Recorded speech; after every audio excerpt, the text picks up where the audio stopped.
Hello दोस्तों, स्वागत है मेरे इस नए ब्लॉग में। आशा करते हैं आप लोग स्वस्थ और मस्त होंगे और अपने अपने कामों में व्यस्त होंगे। आज हम इस ब्लॉग में आप लोगों को बताने वाले हैं गोरखपुर शामली एक्सप्रेसवे के बारे में, जो कि पूरा डिटेल में आप लोगों को बताएंगे इस वीडियो में। तो आप लोग लास्ट तक बने रहिएगा ताकि आप लोगों को पूरी जानकारी मिल सके इस एक्सप्रेसवे के बारे में। तो चलिए हम वीडियो को शुरू करते हैं।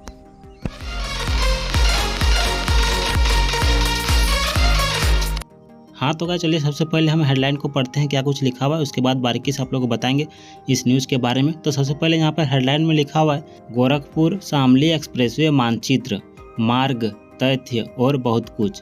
यानी इसमें जो है पूरी जानकारी मिलेगी आप लोगों को गोरखपुर शामली एक्सप्रेसवे के बारे में। तो आप लोग लास्ट तक बने रहिएगा ताकि आप लोगों को पूरी जानकारी मिल सके। तो चलिए हम आगे का पढ़ते हैं क्या कुछ लिखा हुआ है इस न्यूज़ में। इसमें लिखा हुआ है गोरखपुर शामली एक्सप्रेसवे उत्तर प्रदेश में एक आगामी एक्सप्रेसवे है जो 22 जिलों से गुजरते हुए पूर्वी यूपी को पश्चिमी यूपी से जोड़ेगा।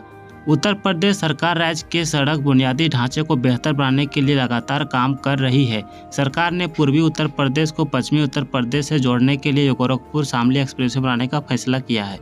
एक्सप्रेसवे का लक्ष्य उत्तर प्रदेश, हरियाणा, पंजाब और दिल्ली के बीच निर्बाध कनेक्टिविटी प्रदान करना है। एक बार बन जाने के बाद गोरखपुर शामली एक्सप्रेसवे यूपी का सबसे लंबा एक्सप्रेसवे होगा। वर्तमान में यूपी का सबसे लंबा एक्सप्रेसवे पूर्वांचल एक्सप्रेसवे है। गोरखपुर शामली एक्सप्रेसवे 22 जिलों और 37 तहसीलों से होकर 700 किलोमीटर की दूरी तय करेगा। इसमें आगे लिखा हुआ है गोरखपुर शामली एक्सप्रेसवे मार्ग। इसमें लिखा हुआ है गोरखपुर शामली एक्सप्रेसवे उत्तर प्रदेश के 22 जिलों और 37 तहसीलों से होकर गुजरेगा।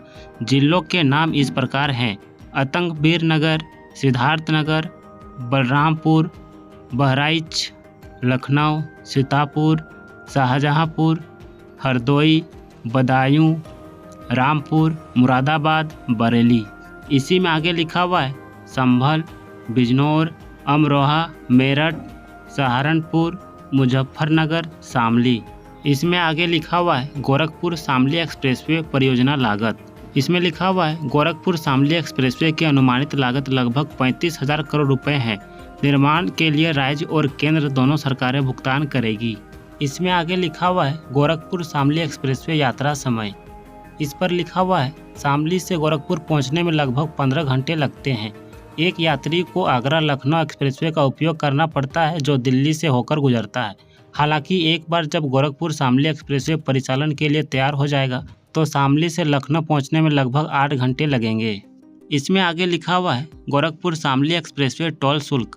इस पर लिखा हुआ है गोरखपुर शामली एक्सप्रेसवे के टोल टैक्स की दरें अभी तय नहीं की गई है। एक्सप्रेसवे पूरी तरह से तैयार होने के बाद शुल्क तय किया जाएगा। सड़क के प्रकार, तय की गई दूरी और अन्य चीज़ों के आधार पर शुल्क भारतीय राष्ट्रीय राजमार्ग प्राधिकरण NHAI द्वारा तय किया जाता है।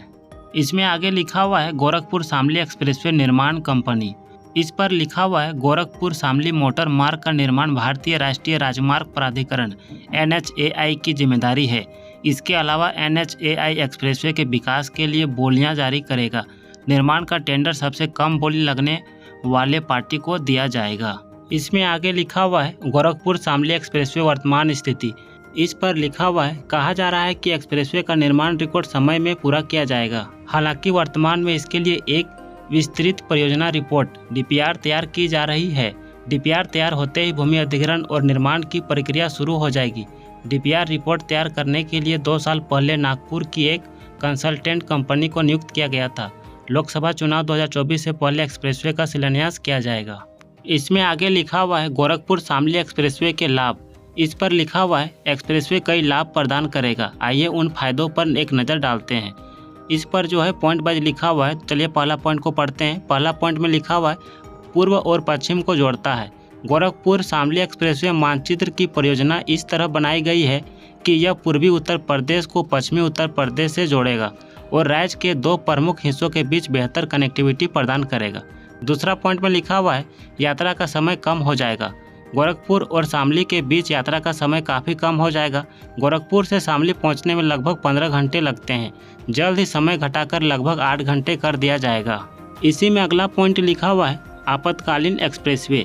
इस पर लिखा हुआ है एक्सप्रेसवे एक आपातकालीन एक्सप्रेसवे के रूप में काम करेगा क्योंकि एक्सप्रेसवे पर एक हवाई पट्टी का निर्माण किया जाएगा जिसका उपयोग चीन के साथ चुनौतियों और मुद्दों से निपटने के लिए किया जा सकता है।